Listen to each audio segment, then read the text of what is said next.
This is one of the best ideas my mom has ever had. Now you guys all laugh because this coat really signifies Grandpa. Of course, he's had various types of flannel coats. This is his most recent. But I thought I would wear it today in memory of Grandpa. Danny, your talk was great because you could talk for hours about all the wonderful, amazing lessons that Grandpa has taught to us. And I also had the privilege of living with him for a couple of years with my wife just after we got married. And those were some amazing years. And what he taught us and how we benefited from that, and hopefully we were able to help brighten his life as well while we were there. So what I'm sharing today with you is going to be on a little lighter side, because I think that Grandpa had a very light side to him. And I think that there's probably many of these stories I share that, we have the privilege of learning about or seeing, or little just instances of things he did that I think that would brighten all of us today. Grandpa's a good man. We used to go to the temple with him all the time. And he would faithfully go and walk up to the temple, and as he goes up the stairs, he never once took that elevator. Always hang on to that rail and hang on to me. And he just barge up the stairs, and he was always so faithful.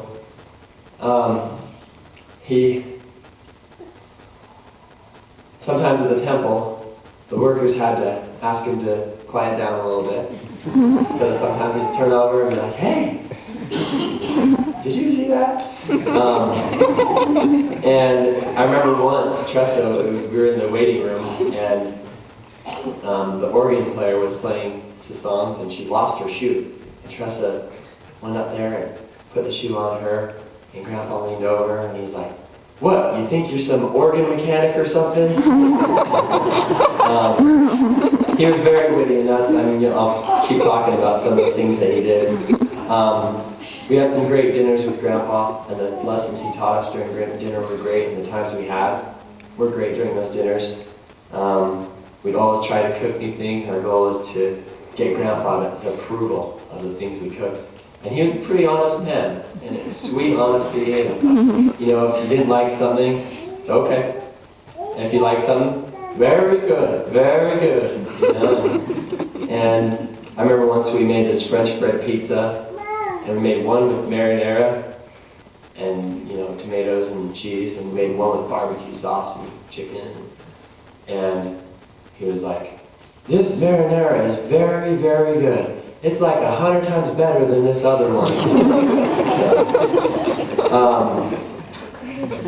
It was always fun to go to ward activities with him. It's great to be here, by the way.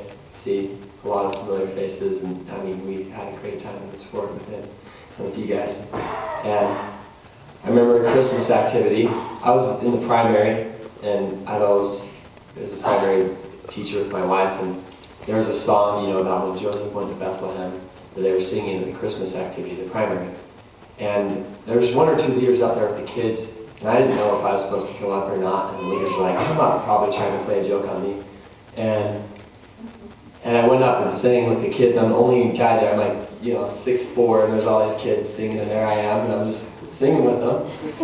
And Grandpa's sitting there watching, and I'm kind of a little embarrassed because here I am, probably not supposed to be up there singing with the primary kids, but Grandpa, he's just like, as I was walking back, he's like clapping and smiling at me. He was so proud. He was always so proud. Even in the primary programs up here, he's like, "You did such a good job." He was a very proud grandfather, and that really meant a lot to me. I loved how when he read that article about President Hinckley in the church news, it said 96 and doing well, and he'd apply it to himself, and he'd be like, "President Hinckley's 96 and doing well, and I'm 93 and doing well."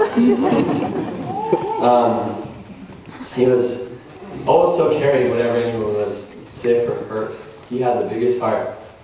Even when my wife would be sick with a cold or something, he'd always come up, is there anything I can do?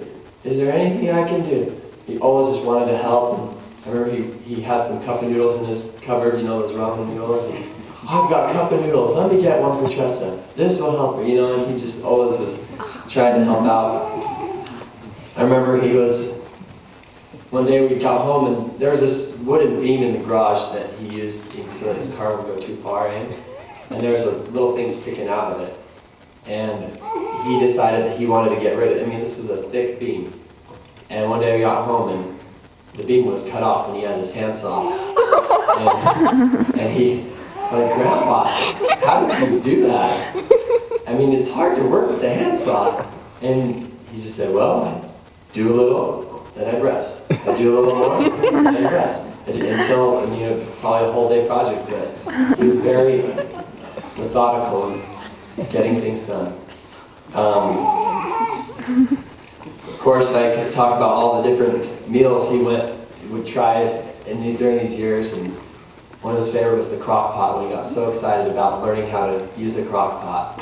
And he'd go to Macy's, and he thought the crock pot was the world's greatest idea, and I loved how excited he got about things. It was awesome. He thought if we could get power, if everybody in the world would have a crock pot, we could solve world hunger. You know, he was so positive and so hopeful. And I think that that's going to go a long way for him continuing on in the eternities. When we clean his house, he'd always say, now I won't know where to find anything. You know, he was so grateful and happy. And another thing, one time at sacrament meeting, this is great. This just shows his wit and spirit and honesty. One time it was daylight savings time, you know, so we lost an hour's sleep. And Tressa said, now with this change in time, I was struggling to stay awake in sacrament meeting.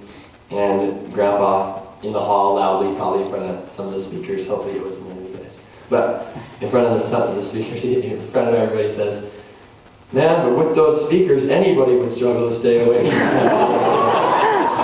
I just loved his ability to just lighten life and have joy in serving the Lord and joy in doing the daily things of life. A few more things. He'd always show up because he wanted to be part of the party. Like whenever we'd have a party or some get together with friends, he'd show up. And I remember once we had a double date. My wife and I went on a double date with one of our cousins and a friend of my brother-in-law's, and they were, you know, in high school. And he came up and he's like, asked them about themselves, and he's like, oh, okay, so you're going to go on a mission? Yeah, I've been going on a mission in a year or so. Great. And you're going to wait for him? Oh, great. That's wonderful. When you guys get home, you'll be married and have a wonderful family. That's just wonderful. You know, it's always so great about that. It was fun to set up the Christmas tree. Like, he gets so excited about stuff. He had such, and when there was something, an idea he had or something he had to do, he gets so excited. Like he'd say, tomorrow night we're going to set the Christmas tree up at 6 o'clock. At 6 o'clock we'd come, and it'd be half set up, and it'd be all ready, and he's just like, I just started doing it earlier, you know. And one morning he was going to do a crock pot at 10, and Tressa was going to help him. 6 in the morning, got up, cut all the vegetables. It was all done by the time Tressa got up. Halloween. He always loved Halloween. The trick-or-treaters come in and to hand out the candy. And he always had the best comments. One day we were handing candy out, and there was a little boy dressed up as a skeleton. And he said, giving all the candies, and like, I'll give you 2 because you're skin and bones. Candy. And he always told me, he said, Aaron, you take care. He loved Tressa. He adored Tressa. And he said, Aaron, you take care of Tressa. If you ever don't take care of her, I'll kick you in the britches. Whenever we'd have him on camera or take pictures with him, he'd always be like, showing pictures on the TV, he'd be like, who's that old man? I love that part. Had some great times, like taking him to places like we go to one's first birthday or something to teppanyaki, and just the whole experience there, something new was, he really got excited about how they throw the food out at you. And took him to a conference once, he was able to finally get to sit in the conference center, and that was, I remember him telling me that was a very special thing for him, to be able to sit in that big building. And in closing, I just want to share how grateful I am for that man. He is an amazing man, and we are all extremely blessed to be part of his family and friends. And my wife and I just had a kid 2.5 weeks ago, our first son, and his middle name was Arthur, named after Grandpa Wilford Arthur, and that to me was very important. And I hope and pray that our son can live even half up to the name and have the testimony that Grandpa has. I'm grateful for his love, his example, and his life. And I say these things in the name of Jesus Christ. Amen.